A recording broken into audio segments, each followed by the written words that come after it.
நகரி சம்பிலான் மாநில தேர்தலுக்காக தகுதியுடைய வாக்காளர்களுக்கு 13,263 தபால் வாக்குச்சீட்டுகள் இன்று விநியோகிக்கப்பட்டுள்ளதாக தேர்தல் ஆணையம் தெரிவித்துள்ளது.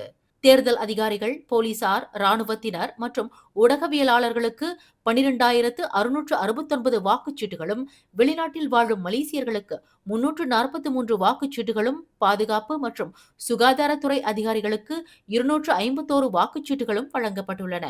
அனைத்து கட்சி வேட்பாளர்களின் பிரதிநிதிகள் முன்னிலையில் இந்த விநியோகம் நடைபெற்றது.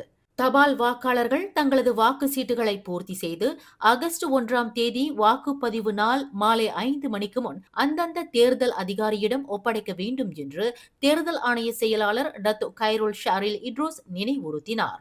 மேலும் வாக்குச்சீட்டுகளை புகைப்படம் எடுத்து சமூக ஊடகங்களில் பகிரக்கூடாது என்றும் அவர் எச்சரித்துள்ளார்.